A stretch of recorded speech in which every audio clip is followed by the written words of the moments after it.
This episode is brought to you by Indeed. When your computer breaks, you don't wait for it to magically start working again. You fix the problem. So why wait to hire the people your company desperately needs? Use Indeed's sponsored jobs to hire top talent fast. And even better, you only pay for results. There's no need to wait. Speed up your hiring with a $75 sponsored job credit at Indeed.com/podcast. Terms and conditions apply.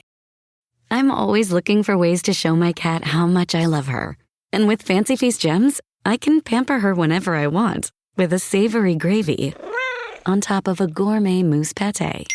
The pyramid shape makes serving simple, so all I have to do is peel and plate to make mealtime feel extra fancy. And with 2 entrees in every pack, it's easy to turn every day into the extraordinary. Fancy Feast gems. This episode is sponsored by Friskies, who would like to tell your cats hi. Now, if that didn't get your cat's attention, there's one thing that always does the trick. Just pour some Friskies crunchy food in the bowl and you'll hear those paws come running. Works every time. With so many Friskies choices, you can always bring your cats running from their secret napping spots. There's always more to explore. See for yourself at friskies.com or visit your local store. Welcome to the New Books Network. I'm Chris Holmes, and this is Burned by Books. Here you'll find interviews with writers you already love, like Jennifer Egan and Rebecca Mackay, mixed in with up-and-coming voices like Alexandra Kleeman and Rumaan Alam. You'll find us wherever you listen to podcasts, but check out previous episodes at burnedbybooks.com and on Instagram and Twitter at burnedbybooks. Let's start the show. These days, it's quite rare for me to read a book before reaching out to an author for an interview. It's simply the case that I have to schedule interviews well in advance of my own reading schedule. And publishers are reaching out constantly about interviews before I've properly read the books they'd like me to take on. Laura Sim's most recent novel, How Can I Help You?, is a book that fell into my lap by chance and proceeded to paralyze me for several days. When I finished, I felt as though I had awakened from a wonderfully terrible dream, and I knew that I would have to contact Laura for an interview. How Can I Help You operates with 2 competing narrative perspectives, Margo and Patricia, each diabolically mysterious in her own way. Margo appears to her colleagues to be the perfect library employee, orderly, responsible, and great at subduing the rowdier patrons who make the library's business louder and more chaotic. Her life before the library as a nurse with a different name and a habit of having many patients die under her care is starting to bleed into her new job. This seepage of a mysterious past does not go unnoticed. Patricia, a recently hired reference librarian and would-be novelist, although she protests she is finished with that part of her life, begins forgoing her library duties in favor of character notes that describe the odd behavior and personal life details of her colleague Margo. A death at the library furthers this obsessive link between the two, and their lives become more and more entwined. As secrets are unveiled and each character's worst flaws and behaviors come to the fore, the novel spins with tension and mystery. What precisely is Margo running from? And why is Patricia cutting off everything and everyone in her life in favor of a writing project with Margo as protagonist? Laura Sims brings this slow-burn literary mystery to a full roiling boil with a dexterity that makes library workplace drama fodder for obsessive reading. We're flung from Margo to Patricia and back again as what seems like an inevitably violent climax dodges our expectations and asks us to reconsider our allegiances and so-called moral red lines. One of the most exciting, fun, and thought-provoking novels of the year, How Can I Help You will be the novel you most gift this holiday season. How Can I Help You is a Library Reads Top 10 Pick of July, an Amazon Editor's Pick of the Month, a Publisher's Weekly Pick of the Week, and one of Crime Read's 10 Best Books of July.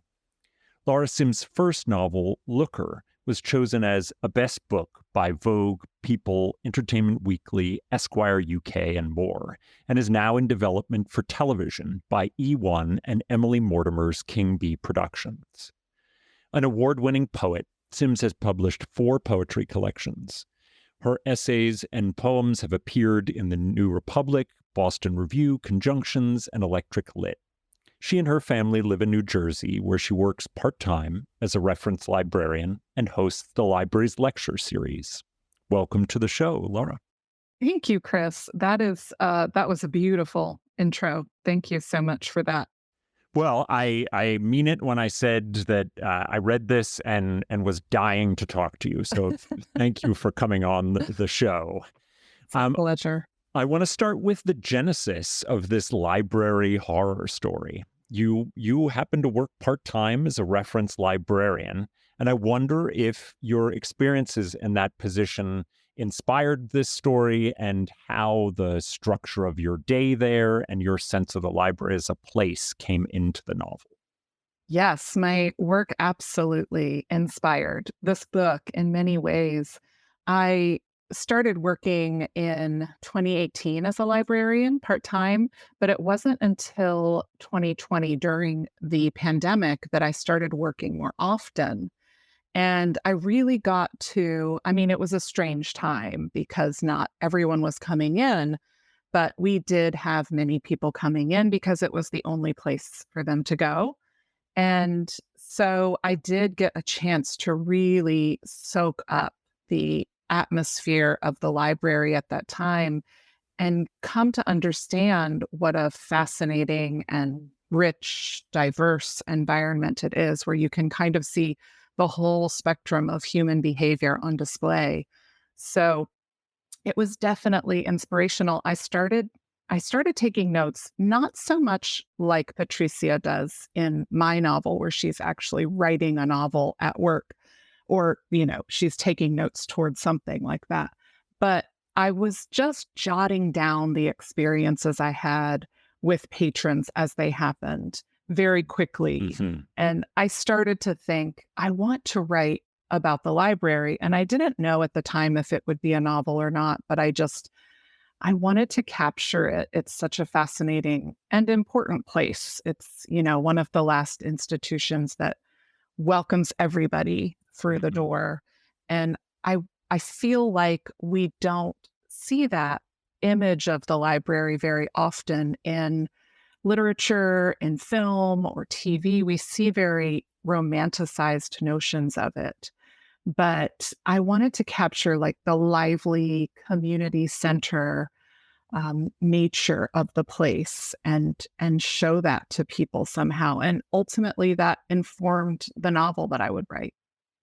Yeah, you said it so nicely, the welcoming everyone. And I think libraries are incredible public spaces in that they democratize knowledge and open it up to everyone. They educate, they offer accesses to cultural information, historical information, and they're common places where people can find shelter from inclement weather and find a safe spot. Exactly.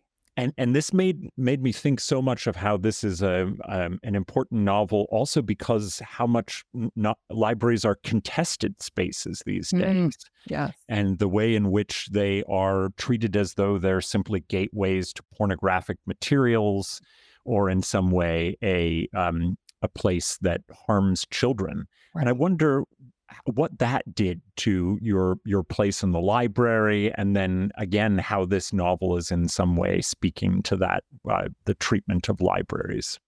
Yeah, a lot of the controversy that has come up, really, I had finished my novel before a lot of that started. It's really been gearing up, I feel like, in the last year. But so I wasn't really influenced by a lot of that, contesting of the library and of library materials, although it still happened, just not with the kind of focused frequency that's been happening lately. And it also was not really happening at my library where I work. We didn't have a lot of that. So I'm definitely, fascinated by that and intrigued by it as a person and as a librarian, but it didn't inform the book very much because it just wasn't such a force in contemporary society at that point. It's happened very quickly, and Yes. that makes total sense. Yes, it's very upsetting. When I talk about how can I help you with friends, I talk about it as having a driving, unstoppable plot that sort of gets into your bloodstream. And it operates with this structure that really helps develop the mystery by giving us both Margo and Patricia's point of view. How did you come to this dual narrator structuring, and how do you use that form to build suspense and mystery?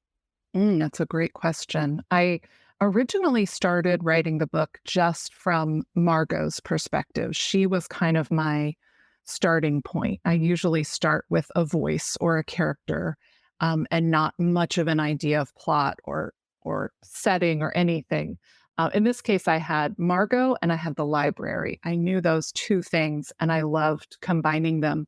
But as I wrote, I felt like it needed more layering and more action too, and interaction. And Patricia was the character who really provided that for me. So, and I don't even remember, honestly, the point when I thought, oh, this is the new character. I mean, Patricia is a writer, she's a librarian, so she has a lot of me in her. So she wasn't as much of a stretch as Margo was. But I don't remember when I sat down and thought, oh, I want this second character to be this writer, but it turned out to work so nicely. It certainly does. And I really enjoyed going back and forth and not just moving forward, but circling back to points that Margo had already experienced and revisiting them with Patricia, because what fascinates me so much is the idea of like changing perspective and how much our perspectives affect the way we see the world, the things we do, the things we think and believe. And so it was really productive to revisit scenes with Patricia after Margo had already experienced them. Yeah, and I think it does this like wonderful Rashomon thing for the reader. And you're like, wait, I thought I knew what was going on with Margo and that patron, but now from Patricia's point of view, maybe I misinterpreted that. Right, exactly. So Margo's story is in some ways a story of empathy gone awry. She keeps these scrapbooks of the patients whose deaths she was likely responsible for, and she is soothed and uplifted by their medical diagnoses, recalling the care that she provided for them. In many cases, she believes that the patients were begging her for help, and that help was to be released from their pain and illness. But she has invented these stories to cover for her desire to end life and not sustain it. Can you talk a little bit about how empathy works with Margo and also with Patricia, and how empathy's perversion is in some ways at the center of this novel? Empathy's perversion is a wonderful phrase. Thank you for that. That's a gift. Yes, empathy's perversion is a beautiful way to think about Margo and the way she exists in the world. I do think that she has convinced herself of the story of, yes, she is helping people. She can see them in ways that even their own family can't see them. She can empathize with them and kind of save them. And as you said, it's kind of thinly veiling her real desire to put them away and to enjoy those days. Enjoy them. I like put them away. Put them away. So it's interesting to me. I think about empathy inside of helping and inside of caretaking, since it is such a crucial component of caretaking, and the kind of traditional role of women as caretakers. And I think both of these women have sort of caretaking roles. I mean, Margot's is obviously as a nurse, but then as a being a librarian is also being a helper and working in the service industry. That more is and more a caretaker. more. Absolutely, yes. We are basically social workers without the training. Oh my without the goodness, proper so training. true. It's so true. So it's fascinating to me. This is really, in retrospect, it's not like I had this conscious idea as I was writing it, but when I look at both Margo and Patricia, I look at the tension in their lives between, I mean, Margo really feels this empathy and this desire to help. And yet she is killing people, the exact maybe opposite of being helpful. And to me, it reads as a kind of subversion of that mandate of women as caretakers that we have inhabited for so many years. And I'm not saying I think it's a conscious one or an admirable one either, but I do think it subverts that as she's being empathetic, even inside of that, she is reversing that and turning it upside down. And so there must be this intense tension within her between like this desire to help and then this desire to do what she wants. And I think you see the same thing in Patricia. She's also kind of torn, and I feel this to a lesser degree. She's torn between wanting to be a librarian and to like be in the public, work for the public good, and then to do what she wants, which is to write. And I often feel that kind of seesawing myself. But she is, of course, an exaggerated case. And I think there's a lot of tension inside of her as well between these kinds of roles.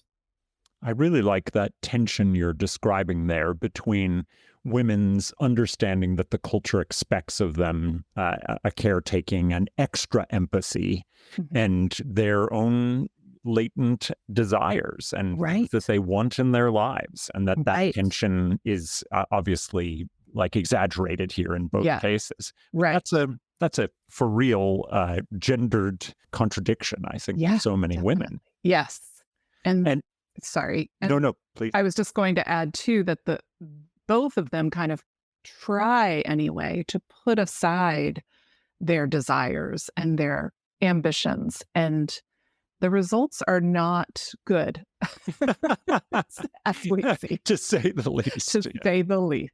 I was thinking as you were saying this that the history of the novel is a history about women in empathy, and both the idea that we're supposed to read stories of women who grow their empathetic spirits, but it's also, women were the primary readers of novels in their early days, and that it was, and still we talk about the novel as a force for developing empathy. I'm wondering if you think that bad women characters, if we want to call them that, can be sources of development of empathy and sympathy for the reader.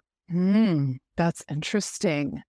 I mean, what I hope is, and I like bad women. I like that a lot more than unlikable women, which is something I hear a lot about my characters. That's terrible. I would not. I like them. They're just badly behaved. They're very badly behaved, but yes, I like them too. But what I hope anyway is that when readers come to these characters, they see them as human, and maybe they can empathize at least on a human level of, humans are complicated creatures or characters. And these are complicated people. And so I would like not for them to empathize necessarily with their actions or their behavior, but definitely see them as complicated the way real people are. I'm not interested in creating I don't know, friends for readers. No, yeah, I like that very much.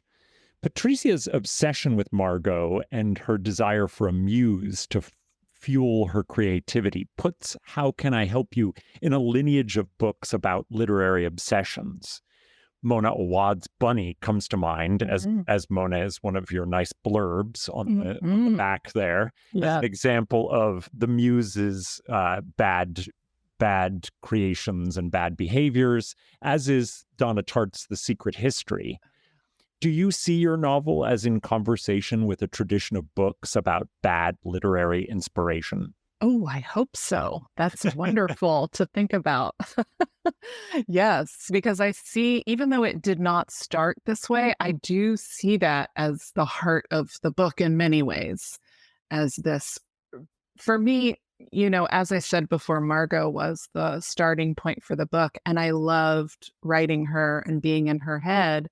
Patricia at the start was kind of a foil, but as she progressed, as the writing progressed, I became much more interested in Patricia's journey, maybe in part because she really has a kind of arc, she goes through changes, but also because I could delve into what it means to be inspired and what it means for a writer to be inspired by things that maybe she shouldn't be inspired by.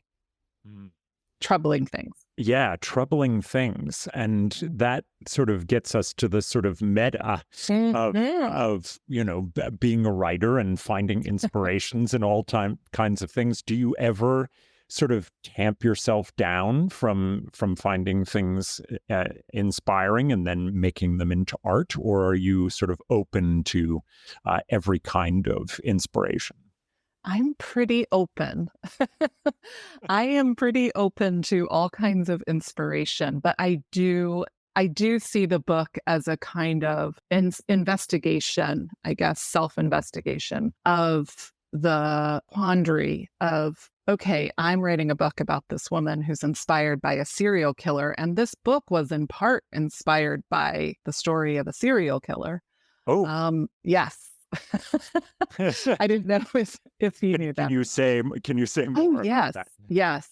Well, really, it started when so in addition to my, library work inspiring me, separately, I had heard a podcast. Do you know the podcast Criminal? No, I don't. Oh, I think it's really the best true crime podcast. It's a very smart, very socially aware, and it's really well done. So I highly recommend. Oh, I will. Just called for sure. Criminal. Yes. And one of the early episodes, I love the early episodes. And one of the early episodes is about a woman named Jane Toppin, who was called Jolly Jane. And she was a nurse in the 1800s. And she was cheerful and efficient.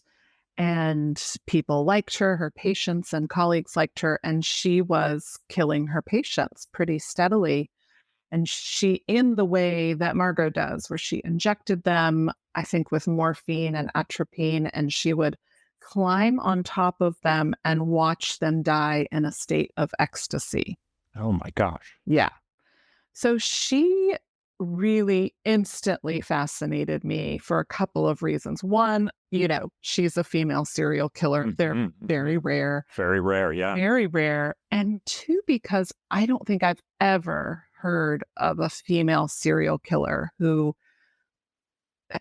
was not explained away, that her actions were not explained away with motives like, I don't know, greed or revenge or anger, but really she derived pleasure from killing. And I've only seen or heard that ascribed to male serial killers before her. So I thought she was really fascinating, and she kind of stuck in my brain.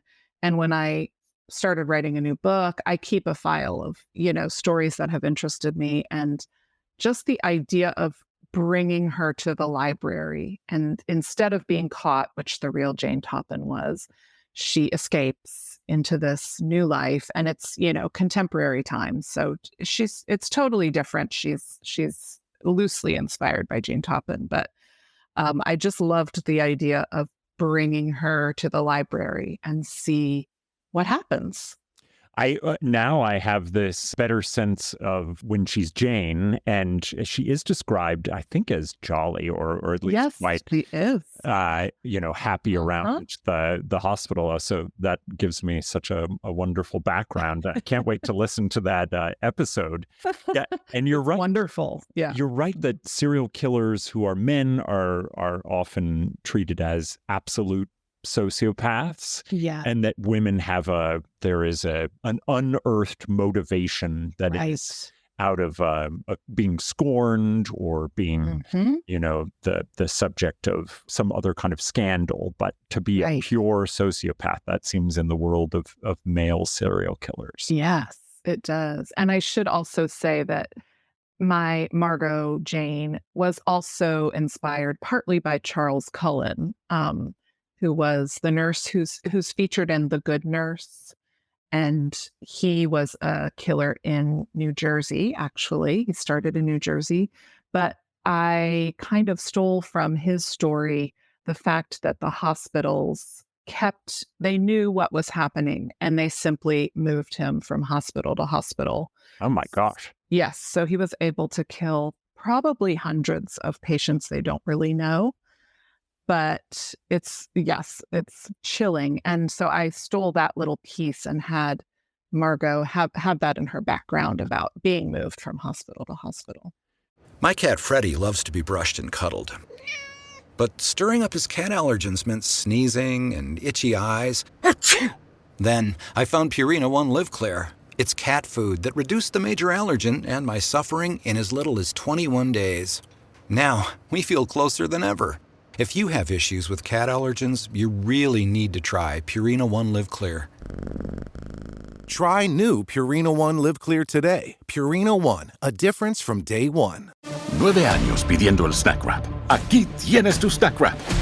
¿Tú quieres un snack wrap? Toma tu snack wrap. ¿Tú también? Toma un snack wrap. Snack wrap, snack wrap, snack wrap. Volvió el snack wrap. Ba-da-ba-ba-ba. This is sure making me not want to have to visit the hospital. And that makes me think of the ways in which what you've engaged, part of the sort of like fear and kind of our obsession in this story is that a space like a hospital or, anything having to do with medicine is a place of the kind of like last refuge of goodness in a society. People will put in the effort to do the best for you. And so when that's violated, it gets an extra kind of violation on top of it, a breaking of the Hippocratic Oath and all these other things that go into it. And I'm wondering whether you were thinking about that particular kind of violation when you were writing this. I was a little bit. I'm someone who very weirdly probably enjoys hospitals. So that makes you the one. I'm the one. Yes, I am the one who enjoys. You enjoy the Jell-O packets that you get. All of it. I especially enjoy the anesthesia. I love the moment of going under with anesthesia. Wow. I really like having.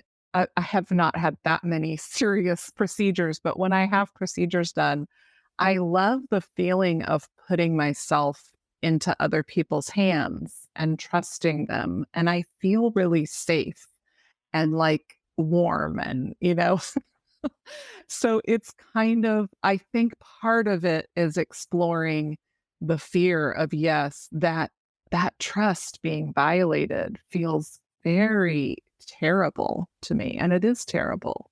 My mother died of colon cancer when I was in my late teens. So I spent a lot of time in hospitals. And so I think a lot of that seeped into the book without my really thinking about it. But I definitely have spent a lot of time and have had mixed feelings about hospitals. I've had, like I said, the warm, fuzzy feelings I get when I have a procedure done and I feel safe. But I remember when my mother was sick, there was most of her caretakers were amazing, the nurses and doctors, but I just remember one who disturbed me a little. She was a bit possessive of my mother, and it freaked me out. Not because I really think she was doing anything wrong, but it's strange. That was the kind of dark side of like putting someone you love in strangers' hands. So I think unconsciously some of that came out. And I did use some of that in Patricia's backstory as well. Fascinating. So Shirley Jackson's "We Have Always Lived in the Castle" is the great intertext of this novel. Jackson's novel gives us a narrator who has done terrible, brutal, possibly evil things, but she entrances us nonetheless. It's a novel that is an obsession for Margo and Patricia. How do you see it operating in the tension of the plot? But is it a nod to the ways in which we love literature that makes us culpable in rooting for wrongdoers? Yes, I love that. I love that description. I love literature that makes us feel that, as you can probably guess. And I do see that in Jackson's novel. It's funny. I put Shirley Jackson's novel into mine almost accidentally. Oh, really? I was having a hard time finding a book that I really wanted to read while I was writing the book. And I had cycled through a few novels, and then I saw hers on my bookshelf, and I read it already, but I decided to reread it, and I did, and it was just so perfect and was exactly what I wanted. And I started to think, oh, this could have some really productive overlaps in the book. And I thought, I am going to stick it in the novel and have Margo fall in love with it, which, she's not a reader. So it was kind of fun to transform her into a reader with this particular book, which, as you said, features a narrator who may or may not have done something terrible, like Margo herself. And I do think that I hope that my novel also does this, but I know that Jackson's novels do, in making us feel kind of guilty ourselves for enjoying and relating to, or even maybe empathizing with, bad characters. So yes, I love the idea of the books interacting in that way. You have a couple of other books that you give nods to, and I was wondering, was it fun to think about what books that you maybe see when you're in the library, or always sort of come back to as a reader, and pick them and have them have a little sort of secret place in the novel? Yes, it was very fun. The novels that are mentioned when she is trying to read a little earlier, those I literally went to the V's, I think, in the fiction section of our library, and looked at, I think I took a picture actually of the shelf and worked with those. And then one of them, which was Laura Vandenberg's Find Me, happened to have this awesome first line that worked so well with Margo's story that I decided to put it in there. You mentioned J.M. Coetzee and some other ones. Were there other books that you were, that you hid in there for maybe a little bit of elusive meaning? Oh my gosh, I don't think so. I think those were the main ones. Okay. And with the Jackson, of course. Yeah. And that's a book I return to probably every 5 or 6 years. Even if I don't read the whole thing, I'll read a bit of it. Yes. And it's very unusual. It's so unique. The voice, the ambiance, the mood. I think it's extraordinary. Yes. And I'm glad that that Jackson has had another rebirth as one of our greats. I am too. For Margo, being a nurse was kind of the ultimate ordering structure for what she perceives as a vulgarly disordered world. Mm. And the library promises some of that same ordering. You have cataloging, every book in its right place, some sense of enforced quiet. But what she discovers is that because it's a public space that includes everyone, that aspect of it disrupts the order. Patrons are looking at porn on computers and speaking too loudly and leaving books all over the place and abusing the books. And libraries are indeed this balance between chaos and order. And I wonder if you could say a little bit about that. Yes, absolutely. I think Margo enjoys that aspect of it, as we know with Friday Guy, the man who looks at porn. Yeah. I think that the chaos that comes with the library setting, and it probably came a bit with hospital as well, allows her to exercise her power. I mean, she exercised it a lot more lethally inside of the hospital, but the library, she's at least able to get a taste of that. And kind of, she seems to like putting things in order and keeping them in order. So, including the patrons that she kind of keeps in control, either by helping them with something or by, threatening them a bit. So I think it actually provides her with the tool that she needs right at that moment in her life to suppress her urges. It gives her a little bit of a release valve, I feel like, that is not quite as satisfying to her as killing, but it's better than nothing. I wonder if you see it at all, the library space, as a microcosm of civil society, and that we could even think of Margo as sort of like the dictator of the civil society. And that the problem is always that you need order to function, but that having, groups of people interact together and come into spaces together makes disorder, and you're balancing those. Does it work at all as civil society, and Margo wants to be the iron fist? I love that.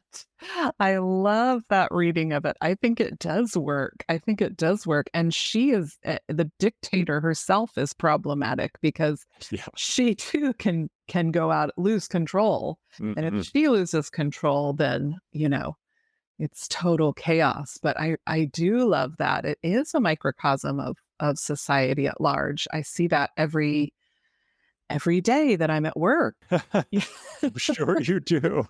There was a stand-up comedian I saw recently who said that all library public computers should just be set to porn as the default, and that way it saved the patrons time to having to find it up. Yeah, that's a great idea. It's funny. I had a friend text me recently who had read the novel a while ago. And he said, when I read your book, I didn't tell you this, but I thought it was a little unrealistic that there would be this guy looking at porn on a public computer.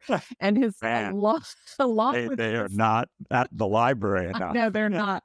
Along with his text, he sent 2 pictures that he'd just taken at his library of a man looking at porn. He said, "I'm very sorry to have doubted you." Oh, hilarious. Yeah. No, that seemed as real as anything. Absolutely. Absolutely. So whoever put together your cover photo for the hardcover is a genius. And it's that card catalog card on fire is just, it resonates with the fires that Margo's setting outside. And it resonates with just how people's lives can suddenly sort of seemingly, go up in flames. And I'm wondering how it came to be and if you had any say over it. Oh, that's a great question. Yes, that is from Eric Fuentesilla, who works at Putnam Books, and he nailed it. It is such a perfect cover. In the early stages, my editor asked me to put together a document of covers that I loved and another one of covers that I didn't love. And so that was so much fun because I love cover art. And so I collected, So I collected a bunch and I kind of talked about what I wanted. I did not want women on the cover. I wanted say why. Say why. I wanted something more abstract. So I just feel like that a lot of times women's fiction gets women on the cover, and I don't love it. My first book, Looker, the hardcover, I don't know if you've seen it, but it's a woman's face and it's scratched out with lipstick. Oh. And I loved that cover so much, but I just wanted to have it be abstract, but to kind of resonate with different elements in the novel. And so I gave them that, and it was literally the first draft they came back with. Oh my goodness. Oh, Yes. that never happened. No, that never happens. I mean, we asked for things to be moved around a bit, the blurb or something, but very little was changed. So it was a really seamless process, and I'm very happy with it. Well, and I can always tell from the cover, like, if the artist or the design team really knows the book. And I feel like this is a knowing cover. I think so. Yes, I think so too. Laura, before I let you go, I would love to know if you have any recommendations for my listeners of things you've been reading recently and that you might like to tell us about. Oh, absolutely. Very recently, I read a novel called A Flaw in the Design by Nathan Oates. It is a psychological thriller about a man who has taken in his nephew who has lost his parents, and he has a lot of reservations about this nephew. He knows things about him, and so they take him into the family, and things happen, and it's fascinating. It's very Patricia Highsmith area. Very smartly done, filled with observations about, I don't know, family life, middle age, teaching. I think you would really enjoy it, actually. I think I would. And one that I read a little while ago that has stayed with me for so many weeks and maybe months now is Mariana Enriquez's Our Share of Night. It's just a fabulous horror novel. It's a huge book. I could have read it for much longer than I did. And it was one of those books that blends the real and the supernatural so flawlessly and convincingly. I felt like I had lived it myself. I love that book. Incredible. And I feel like it one of the kinds of horror stories I like are when horrible political moments hunt us, or dictatorships or something, a form of darkness, of evil magic and monsters and things like that. And this book really does that so well. It really does. It really does. And the last one I'll mention is Tara's Story. I don't know if you've had a chance to read that, by Hilary Leichter. She was a recent guest. Oh, she was. Okay, I'll have to listen to that. I adored that book.